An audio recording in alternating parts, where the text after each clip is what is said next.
এই detention camp জন্ম দিয়াৰ সময়ত ৰকিবুল হুছেইন তৰুণ গগৈৰ লগত আছিল অৰ্থাৎ ডিটেনশ্যন কেম্পৰ চাচা হ'ল ৰকিবুল হুছেইন কাৰণ ৰকিবুল হুছেইন যেতিয়া হোম মিনিষ্টাৰ আছিলে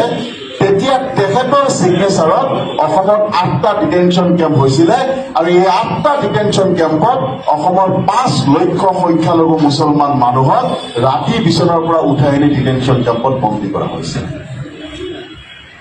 এই প্ৰতিশোধ এইবিলাক কামৰ প্ৰতিশোধ অত্যাচাৰৰ প্ৰতিশোধ